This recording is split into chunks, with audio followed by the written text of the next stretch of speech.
On a freezing Chicago night, a billionaire discovered a little girl curled inside a cardboard box, using her own tiny body to keep her sick brother alive. When she looked up and whispered one heartbreaking question, he realized saving those children wouldn't just change their lives, it would change his forever. Snow fell thick over Chicago that night, turning the city into a blur of white and amber lights.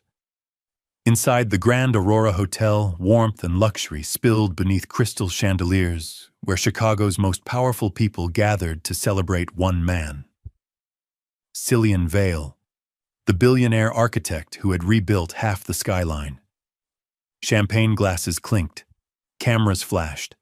A string quartet played near the marble staircase while donors and executives applauded his name as if it belonged to something heroic. But Cillian stood at the edge of the ballroom like a ghost wearing a tailored tuxedo. He watched the smiles, polished, rehearsed, empty. His name was printed on banners, his company logo hung behind the stage. The gala was technically in his honor, yet not one person in the room truly saw him. They saw influence, power, money. They saw opportunity, not the man who hadn't slept properly in months. Cillian adjusted his cufflinks slowly, his expression unreadable. Somewhere across the room, his assistant was waving frantically, trying to pull him toward another photo. He ignored it. Without a word, he stepped away from the applause and crossed the marble lobby. The doors opened with a quiet sigh as he walked outside. Cold air struck him instantly. Chicago in late December carried a brutal kind of winter, the kind that slid off Lake Michigan and wrapped itself around the bones of the city. Snow drifted sideways across the streetlights. Cillian loosened his tie and breathed in deeply. Beside him, Ash, his large gray German shepherd, trotted quietly through the snow ears alert. Neither of them looked back at the glowing hotel behind them. For a moment, Cillian stood on the sidewalk watching the storm swallow the city. Then, without really knowing why, he turned away from the lights and walked into the darker streets. Somewhere in the distance, a train horn echoed through the night. And somewhere not far away, a cardboard box shifted in the wind. The city grew quieter the farther Cillian walked. The bright towers of downtown faded behind him, replaced by older brick buildings and narrow service alleys dusted with snow. Ash moved slightly ahead, his paws crunching softly against the frozen pavement. Then the dog stopped. His ears snapped upright. A low growl vibrated in his chest. Cillian frowned. Ash, the wind whispered through the alley, dragging bits of paper and plastic across the ground. For a moment there was nothing. Then he heard it. A cough, small, weak, followed by the faint rustle of cardboard shifting against concrete. Cillian stepped forward carefully. Ash moved first nose low, guiding him toward the far end of the alley, where two metal dumpsters stood against a crumbling brick wall. Between them sat a large refrigerator box. It was half collapsed and covered with a torn gray tarp weighed down by broken pieces of wood. Snow had gathered along the edges like frost, creeping over a forgotten grave. Another cough came from inside. Cillian's chest tightened. He dropped to one knee and gently lifted the edge of the tarp. The scene beneath it stopped his breath. Inside the box lay a small girl curled tightly around something even smaller. Her thin body was wrapped protectively around a little boy, shielding him from the cold, with the fierce instinct of someone far older than her years. She couldn't have been more than 8. Her dark hair was tangled and dusted with snowflakes. Her lips trembled slightly from the cold, but her arms remained locked around the boy, as if letting go might shatter the world. The boy, maybe 4, was flushed with fever, his tiny breaths shallow and uneven. A frayed scarf hung loosely around his neck, clearly meant for her. Ash lowered his head quietly beside the box. Cillian swallowed hard, and then the girl's eyes opened. They were not frightened. They were watching him. The girl didn't scream. She didn't try to run. She simply tightened her arms around the little boy and stared at Cillian with eyes that were far too old for a child. They were sharp, careful, measuring, like someone who had learned that survival depended on reading strangers quickly. Cillian slowly raised his hands in a gentle gesture. "Hey, it's okay," he said quietly. "I'm not here to hurt you." Ash sat beside him, calm and still, his tail resting against the snow. For a moment the alley was silent except for the wind moving through the narrow walls. The boy stirred weakly and coughed again. The girl immediately pulled him closer, tucking his face beneath her chin. "Shh. It's okay, Micah," she whispered softly. Cillian felt his throat tighten. Micah. So that was the boy's name. He reached slowly into his coat pocket and pulled out his phone. Turning slightly away so he wouldn't alarm her, he dialed emergency services. "Yeah," he said quietly into the phone. "I'm in an alley near Halstead Lake. There are 2 children here. They're freezing."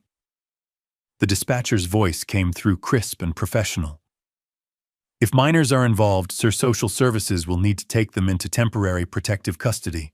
They may be separated for safety evaluation." Cillian froze.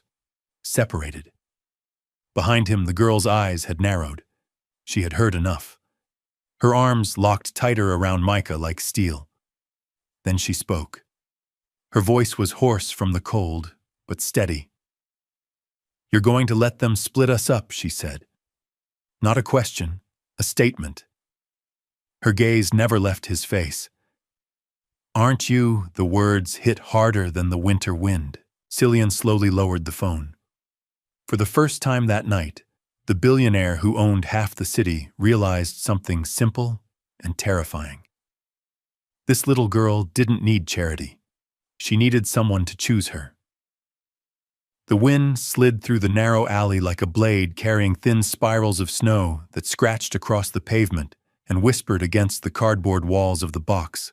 Cillian Vale remained kneeling in front of the children, his phone slowly lowering from his ear as the girl's quiet accusation settled into the cold air between them. She did not look afraid. Fear belonged to children who believed adults would help them. This girl looked prepared to fight him if she had to. Cillian ended the call without saying another word and slipped the phone back into his pocket. For a moment, neither of them spoke. Ash shifted closer, sitting beside the box with a calm patience that seemed to ease the tension slightly. The boy coughed again, a rough, painful sound that made the girl instantly tighten her hold around him, her thin arms pressing him firmly against her chest, as if she could shield him from the entire winter.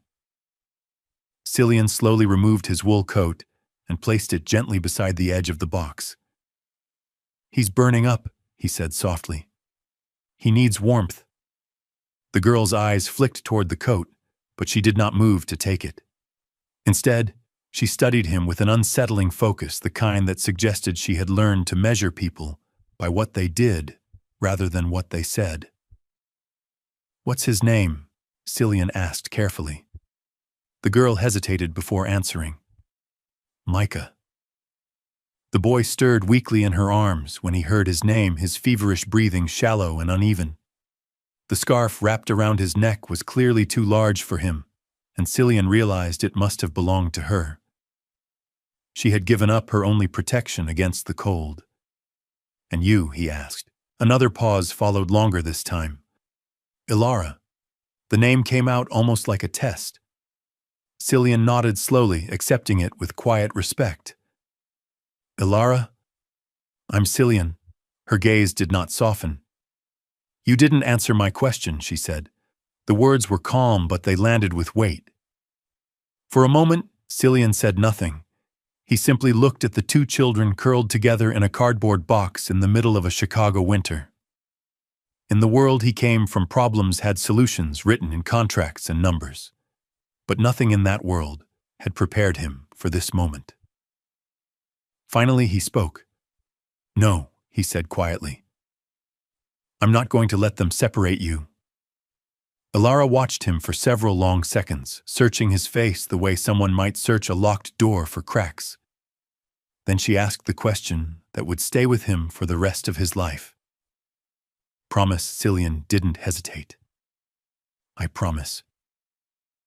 For the first time since he lifted the tarp, something changed in her expression. It wasn't trust, not yet. But it was the smallest opening in a wall built by too many cold nights. The wind continued to sweep through the alley, but the moment between them had shifted in a way Cillian could feel without understanding it completely. Ilara had not moved from her protective position around Micah, yet the tension in her shoulders had loosened just enough for him to breathe again. Cillian reached slowly into a paper bag he had picked up earlier from a late-night diner before leaving the gala. Inside were 2 wrapped sandwiches that had already begun to cool, but they were still warm compared to the frozen air outside. I brought food, he said gently, placing the bag beside the coat. Ilara's eyes flicked toward the bag, then back to him. Her face remained guarded, thoughtful in a way that made her look far older than 8. You eat first, she said. Cillian blinked in surprise. What? You take a bite, she repeated calmly, nodding toward the sandwich. Then Micah can eat. For a second the meaning didn't register. Then the truth behind the request hit him harder than the wind. She wasn't being rude. She was being careful. Somewhere along the way she had learned that food could be a trick, that kindness could come with hidden conditions. Without argument, Cillian unwrapped one of the sandwiches and took a slow bite. He chewed, swallowed, and lifted the sandwich slightly so she could see. See, he said quietly. Only then did Ilara reach forward. She didn't take the whole sandwich. Instead, she broke it carefully in half and handed the larger portion to Micah. Slowly, she whispered to him, guiding the small piece into his hands. Micah's eyes fluttered open, confused and heavy with fever, but the smell of warm bread reached him, and he leaned weakly against her chest while taking small bites. Ilara watched every movement, as if the world depended on it. Cillian handed her the second sandwich. She accepted it this time, but instead of eating it, she placed it carefully in the corner of the box. In case she said. Ash shifted closer to the box, pressing his warm body against the cardboard wall. Micah's breathing softened slightly as the warmth from the coat and the dog began to reach him. Cillian noticed Ilara's hands then. They were red and cracked from the cold, the skin along her knuckles split in thin lines. Without thinking, he reached into his pocket and pulled out a pair of thick wool gloves. These might help, he said. Ilara looked at the gloves, then down at Micah. He needs them more. He has the scarf, Cillian replied gently. She hesitated, then finally slipped the gloves on. Her fingers flexed slowly, as if she wasn't used to warmth fitting her so easily. After a long silence, she spoke again. People with money walk really fast, she said quietly. Cillian looked at her. They don't notice boxes. The words were simple, but they carried the weight of every night she had spent unseen. The alley had grown quieter as the night deepened, the snow continuing to gather along the edges of the pavement like a slow curtain falling across the city. Cillian remained crouched near the cardboard box, feeling the cold slowly seep through his shoes, while Ilara rubbed small circles into Micah's hands, warming them with the careful patience of someone who had practiced the gesture many times before. For a long while, none of them spoke. The only sounds were Micah's shallow breathing and the soft movement of Ash's tail against the snow. Finally, Cillian asked the question that had been waiting in the back of his mind since he first saw them. How long have you been here? Ilara shrugged slightly. Since yesterday, I think. Yesterday we move around, she said simply. Sometimes the train station, sometimes behind stores. Depends if people tell us to leave. Cillian swallowed. And your mom. At the mention of her mother. Ilara's hands paused for just a moment before continuing to rub warmth back into Micah's fingers. She didn't leave us, Ilara said quietly. The certainty in her voice was immediate. Someone took her. The words settled over the alley like fresh snow. Cillian leaned forward slightly. What do you mean? Ilara kept her gaze on Micah as she spoke, as if watching him helped her stay steady. "We were sleeping in a different alley," she said slowly. "Mom told us to stay under the blankets and not make any noise." Micah shifted weakly in her arms, and she adjusted the scarf around his neck before continuing. "There was yelling," she said. A man's voice. Cillian felt his stomach tighten. "Did she scream?" he asked quietly. Ilara shook her head. "No." "Why not?" Her answer came almost immediately, because she knew we could hear. The simplicity of the explanation struck him like a blow. Ilara continued in a voice that was calm but hollow. "She told me to keep Micah warm and not come out until morning.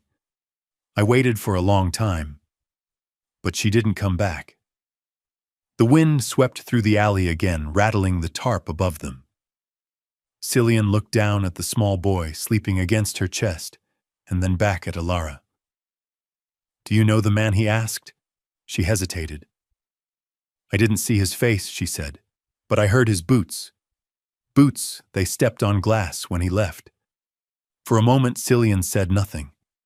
Somewhere deep inside him, a realization was beginning to form, slow and heavy.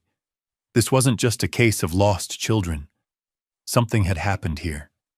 Something violent. And whatever had taken their mother might still be out there in the same frozen city. Ilara looked up at him again. "If you help us," she said softly, "you have to find her." Cillian met her eyes. The promise he had already made suddenly felt much larger than he had understood. "I will," he said quietly.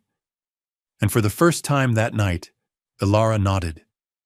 Dawn came slowly over Chicago, the sky a dull sheet of gray that pressed low over the city like something heavy and unsaid. Cillian Vale guided the SUV through quiet streets, while snow clung stubbornly to the sidewalks and abandoned storefronts. In the back seat, Micah slept beneath Cillian's coat, his small body curled against Ilara, while Ash lay watchfully beside them. Ilara had barely spoken during the drive, her gaze fixed on the window as if she were tracing familiar turns through memory rather than streets on a map. Finally, she leaned forward slightly and pointed toward a row of decaying brick buildings on the far side of an industrial block. "There," she said softly. Cillian slowed the vehicle and pulled to the curb. The place looked forgotten by the rest of the city. Broken fences sagged along cracked pavement. Graffiti crawled across the walls, and the wind carried the smell of damp concrete and rust. Ilara climbed out of the car before Cillian could stop her, and walked toward a narrow alley behind the buildings with careful, practiced steps. He followed close behind her, while Ash moved silently at his side. The air felt colder there, trapped between the crumbling walls. At the far end of the alley sat a small shelter made from a sagging tarp stretched over a bent lawn chair frame and several wooden crates. Beneath it were blankets that had been folded with quiet care, along with a small milk crate holding a few pieces of children's clothing, and a plastic cup faded by too many nights outside. "This was ours," Ilara said. Her voice was steady, but something fragile lived underneath it. Cillian crouched beside the shelter and lifted one of the blankets. It was damp, but arranged neatly the way someone would prepare a bed for children before nightfall. Nearby lay a beige coat folded carefully against the wall. Ilara pointed to it. She never left without that. Cillian picked up the coat gently. The fabric was worn but clean, the cuffs embroidered with delicate stitching that suggested it had once belonged to a better life. Then he saw it. Inside the sleeve, barely visible in the dim morning light, was a dark smear. Dried blood. His jaw tightened. Ilara continued speaking quietly, as if reciting something she had replayed in her mind many times. There was yelling that night. A man's voice. "Mom told me to hide with Micah and not make any sound. I waited for a long time, but when I came out, the coat was still here." The wind moved through the alley again, rustling the tarp above them. But she wasn't. Cillian stood slowly, the weight of what he was holding settling heavily in his chest. Someone had taken their mother, and whoever it was, had left these children alone in the cold. Cillian stood in the middle of the narrow alley for several seconds, staring at the coat in his hands, while the early morning wind tugged quietly at the torn tarp overhead. The small shelter around him told a story of careful survival rather than chaos. Blankets folded neatly, clothing stacked with surprising order, every object placed with the deliberate attention of someone trying to create a sense of home where none should exist. Ilara remained beside the shelter, her arms wrapped loosely around herself, while she watched Micah sleep inside the SUV parked near the alley entrance. Cillian pulled his phone from his pocket and made a call. Less than 30 minutes later, a dark sedan rolled to a stop near the curb, and a tall man stepped out wearing a worn navy overcoat that had clearly seen many winters. Detective Rowan Pierce moved with the steady calm of someone used to unpleasant discoveries, his sharp eyes immediately taking in the alley, the shelter, and the coat in Cillian's hands. "Your veil," Rowan said as he approached, extending a gloved hand briefly. Cillian nodded. "Thank you for coming." Rowan crouched beside the shelter and examined the blankets, the small crate of clothing, and finally the coat. When he turned the sleeve inside out and saw the dried blood, his expression hardened slightly, though he said nothing for several seconds. "That's not old," he said quietly. Ilara stood a few steps away, watching him with the same careful attention she had shown Cillian the night before. Rowan noticed her and softened his voice slightly. "You must be Ilara." She gave a small nod but remained silent. "Can you tell me what you remember about the man who took your mom?" Rowan asked gently. Ilara hesitated before answering. "I didn't see his face." "That's okay. Anything you heard can help." She thought for a moment. His boots were big and black. When he left, he stepped on glass, and it made a crunch sound. Rowan scribbled a few notes into a small pad. Anything else? Ilara's brow furrowed slightly as she searched her memory. There was a smell, like rubber, and something sour. Rowan paused his writing and looked up. "That helps more than you think," he said quietly. Cillian watched the exchange in silence, realizing how much courage it took for a child to describe the moment her mother disappeared. Rowan finally stood and tucked the notebook back into his coat. "I'll open an official case," he said to Cillian, "but finding someone without an address or records can take time." Ilara suddenly spoke again. "She cleaned offices," she said, "at the courthouse downtown." Rowan's eyebrows lifted slightly. "Well now," he said thoughtfully, "that's a very good place to start." The wind had begun to rise again by the time Rowan Pierce finished examining the shelter, carrying a colder edge that swept through the alley and rattled loose pieces of metal along the brick walls. Cillian helped Ilara back toward the SUV where Micah still slept, beneath the thick wool coat, his small face flushed from fever but peaceful for the first time since the night before. Ash remained seated beside the door, his sharp ears scanning the surroundings with quiet vigilance. Rowan stood beside Cillian for a moment while watching the children. "You did the right thing calling me," he said quietly. "If someone took their mother, it wasn't random." Cillian nodded slowly, though his attention remained fixed on Micah's breathing. "I figured as much." Rowan slipped his hands into his coat pockets. "I'll check the courthouse cleaning logs and security footage from that night. If this man has a pattern, we'll find it." Before Cillian could respond, a sudden sound cut through the morning air. Micah coughed. Not the weak, tired cough from earlier, but a harsh, painful spasm that made his entire body jerk forward against the seatbelt. His eyes fluttered open briefly before rolling shut again. Ilara rushed to the door instantly and climbed into the back seat, pulling Micah into her arms. "Micah? Hey, it's okay," she whispered urgently. The boy didn't answer. Another cough tore through his chest, deeper this time, followed by a weak whimper that made Ilara's voice tremble. Cillian felt a surge of alarm rise in his chest as he opened the door fully and reached in to press his hand against the boy's forehead. The heat was shocking. "He's burning up," Cillian said under his breath. Ilara rocked Micah gently while brushing his hair back from his damp forehead. "He's been coughing all night," she whispered, her composure finally beginning to crack. "He doesn't wake up when I talk to him anymore." Rowan stepped closer to the car and saw the color draining from Cillian's face. "Hospital," the detective said immediately. Cillian didn't hesitate. He lifted Micah carefully into his arms, while Ilara climbed into the passenger seat beside him.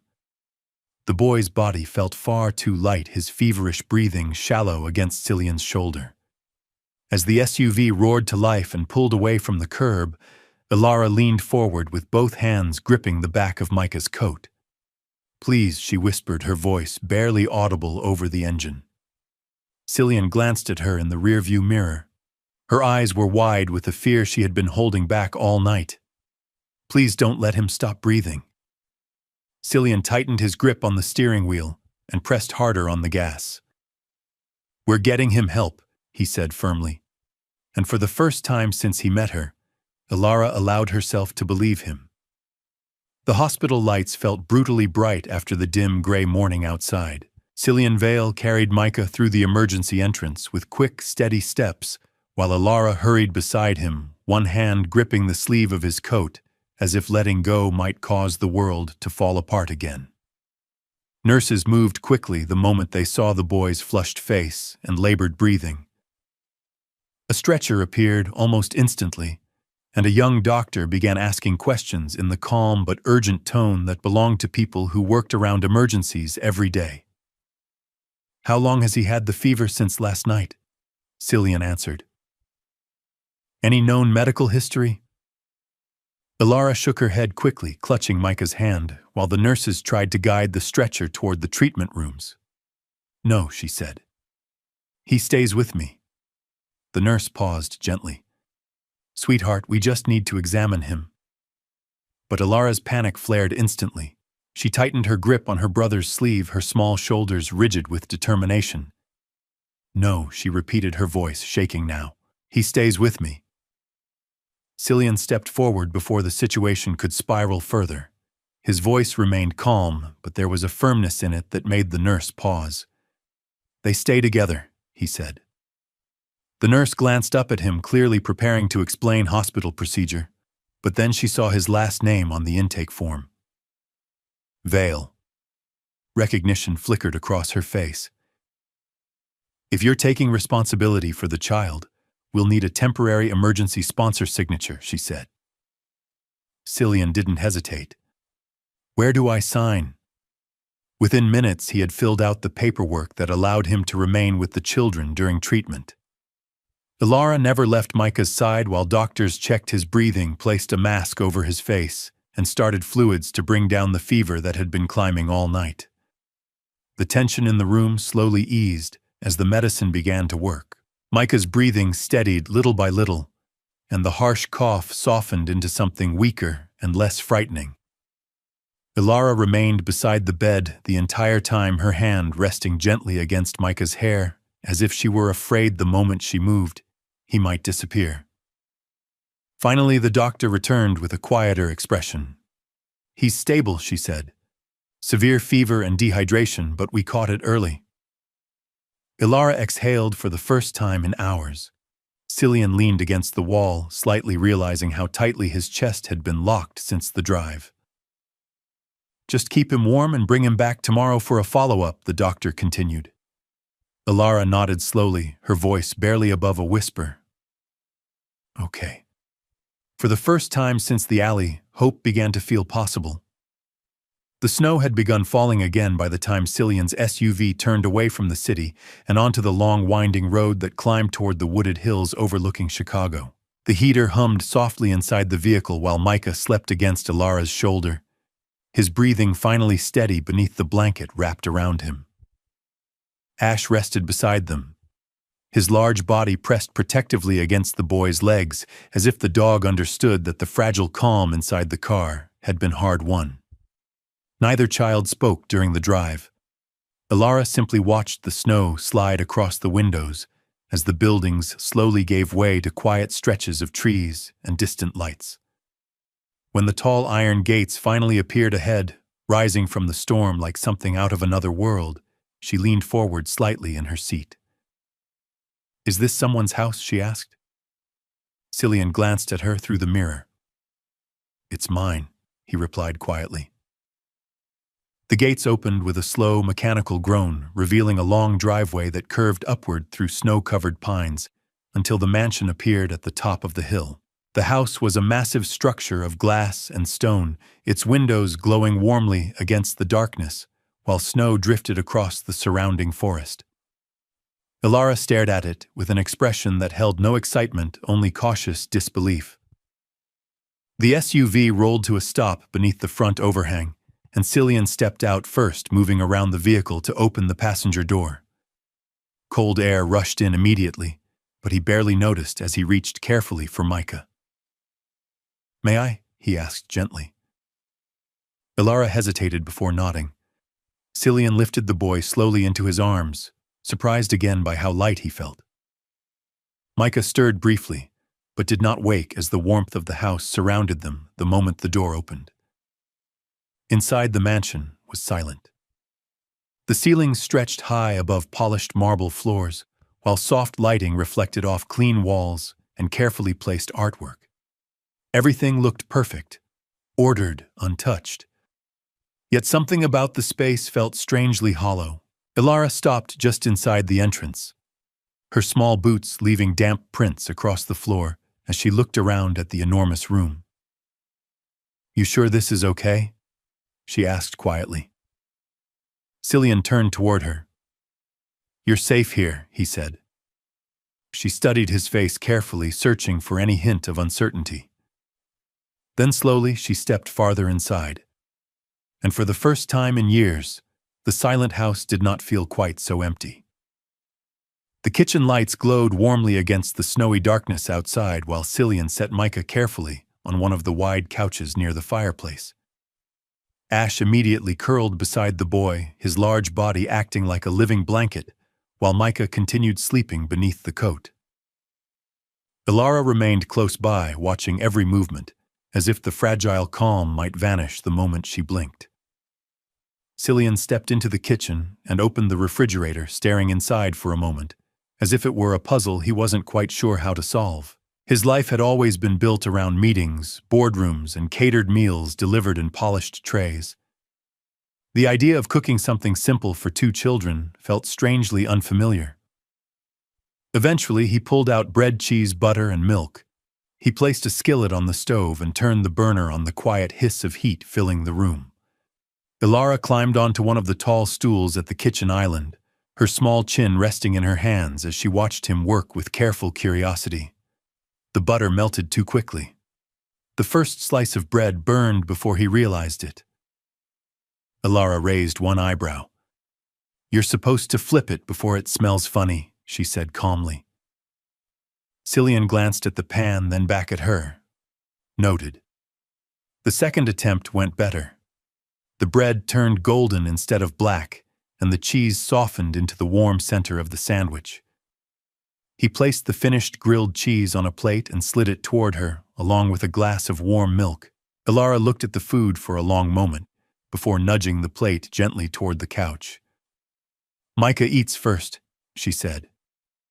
Cillian watched quietly as she carried the sandwich over and broke off a soft corner, carefully holding it near Micah's mouth until the sleepy boy took a small bite. Only after Micah swallowed did she take one for herself. Cillian made another sandwich and sat across from her, eating slowly in the comfortable quiet of the kitchen. For several minutes, the only sounds were the soft crackle of the fireplace and the faint storm outside the windows. Eventually, Ilara spoke again. "This place is really big," she said. Cillian nodded slightly. "It used to feel bigger." She looked at him curiously. Why? Cillian glanced toward the silent hallways of the house before answering. Because there was no one in it. Ilara considered that for a moment. Then she took another bite of grilled cheese, and for the first time that night, the house sounded a little more alive. Night settled heavily over the Vale estate as the snow continued drifting down through the dark forest surrounding the house. Inside, the warmth of the fireplace spread slowly across the living room, while Micah slept deeply on the couch beneath a thick blanket Ash curled protectively beside him. Ilara remained close, sitting on the floor near the couch with her back against the sofa, her eyes drifting shut and opening again every few minutes, as if she were afraid sleep might steal something important from her. Cillian moved quietly through the house, dimming lights and checking doors with the careful awareness of someone who had suddenly realized that responsibility could arrive without warning. The mansion had always been silent at night, a place where the absence of voices felt natural. But tonight the quiet felt different. It felt fragile. A little later, when Ash scratched lightly at the back door, asking to be let outside, Cillian opened it and stepped onto the snow-covered porch with the dog. The cold air rushed against his face while the yard stretched wide and still beneath the falling snow. Ash wandered toward the edge of the porch, sniffing the ground, before suddenly stopping near one of the stone steps. Cillian followed. Something small rested there beneath a thin layer of snow. A rock, and beneath the rock was a folded piece of paper. His stomach tightened immediately. He picked it up slowly, brushing the snow away before unfolding the note beneath the dim porch light. 3 words stared back at him in thick black marker. Stop looking for her. No name, no explanation, just a warning. For several seconds, Cillian stood motionless in the cold, while the snow continued falling quietly around him. Whoever had written the message knew where he lived. They knew he had taken the children, and they clearly knew he had started asking questions about Serena Quinn. Ash let out a low growl beside him. Cillian folded the paper carefully and slipped it into his coat pocket before glancing back toward the warm glow of the house behind him. Inside, Ilara and Micah were sleeping peacefully for the first time in days. The thought of someone watching them from the darkness made his jaw tighten. This was no longer simply an act of kindness. Someone out there wanted the search to stop, and that meant the truth about what had happened to their mother was far more dangerous than he had imagined. Morning arrived quietly over the Vale estate as pale winter sunlight filtered through the tall glass windows overlooking the snow-covered forest. For years, the house had awakened each day in the same silent way, the halls echoing with nothing more than the distant hum of heating vents and the occasional sound of Cillian's footsteps as he prepared for another day of meetings and negotiations. But that morning felt different. The change began with small sounds. Soft footsteps padding across the hallway, the faint giggle of a child, the scratch of crayons across paper.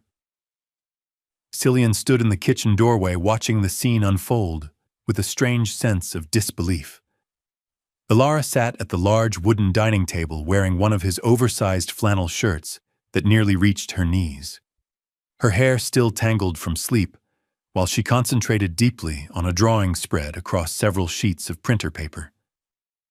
Micah sat on the floor beside her with a small box of crayons carefully dragging blue lines across the hardwood floor, while Ash watched both children like a patient guardian.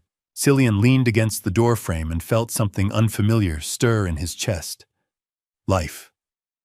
Later that morning, he found himself standing in the middle of a grocery store aisle staring at rows of children's supplies with the same focused confusion he usually reserved for complicated contracts. His phone buzzed with messages from executives asking about canceled meetings and rescheduled presentations, but he ignored them while comparing boxes of cereal and bottles of children's medicine. When he returned home with bags of groceries, he found another surprise waiting in the foyer. Mabel Hart. The retired housekeeper who had helped care for the house years earlier stood in the doorway with her arms crossed and a warm smile spreading across her face as she looked around the living room, now scattered with crayons, small socks, and a toy car Micah had discovered in one of the guest closets. "Well," she said finally, her voice soft with amusement. "Looks like this place finally remembered what it's supposed to be." Cillian raised an eyebrow. "And what's that?" Mabel gestured toward the children. "A home For the first time since the children had arrived, Cillian allowed himself to believe that the empty mansion might truly be changing. The phone call came just before dawn 2 days later, while the house was still quiet and the sky outside remained dark with the final hours of night. Cillian had already been awake, sitting in the kitchen with a cup of untouched coffee while reviewing security reports he had quietly arranged after finding the threatening note on the porch. The phone vibrated sharply against the countertop, and the name on the screen made him sit upright immediately. Detective Rowan Pierce. Cillian answered before the second ring. Vale. Rowan's voice came through, steady but serious. We found her. For a moment, Cillian didn't breathe. Serena Quinn. Yes. A long pause followed. She's alive? Rowan added. The tension in Cillian's chest broke slightly, though Rowan's tone carried a weight that kept the relief from feeling complete. Where? Cillian asked. In an abandoned storage shed near an industrial recycling yard on the west side, Rowan explained. A worker heard noise inside and called it in. When officers arrived, they found her unconscious, dehydrated, and badly beaten.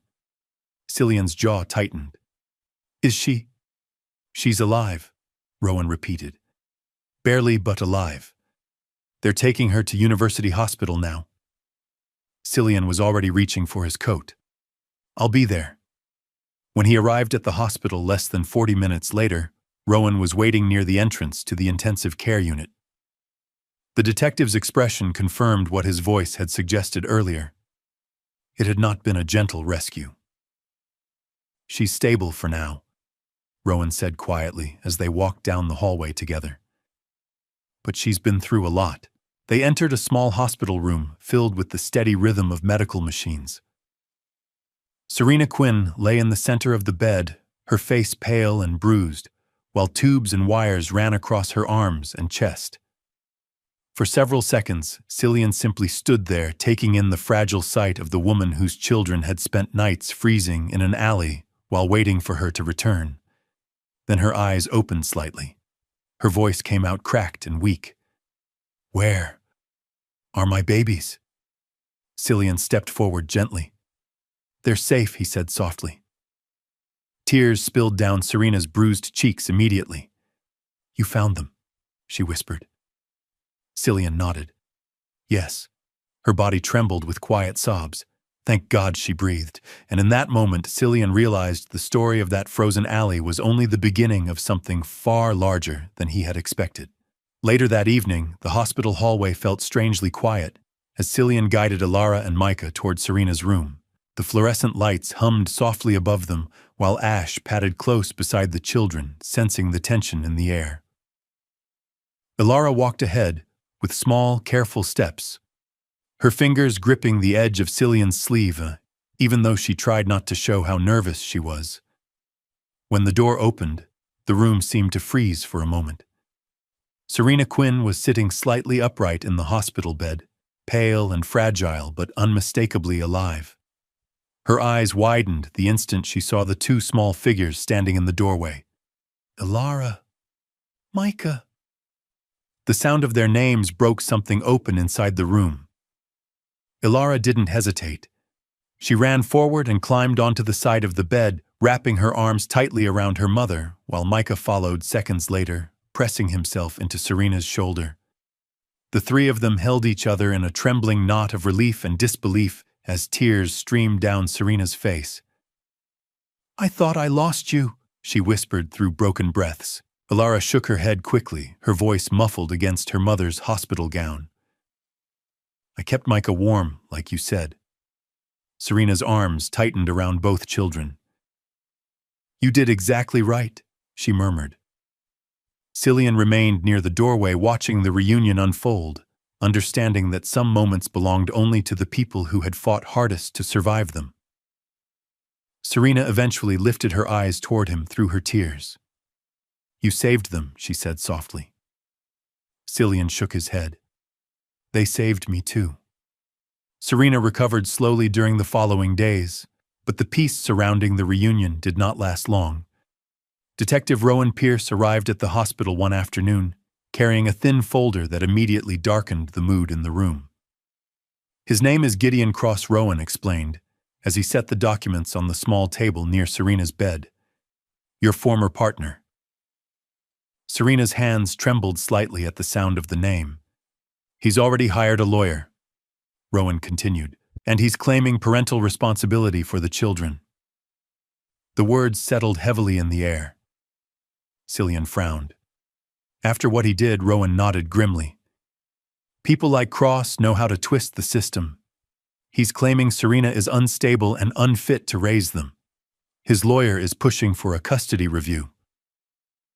Ilara sat quietly in the corner of the room, while Micah played with a small toy truck on the hospital floor.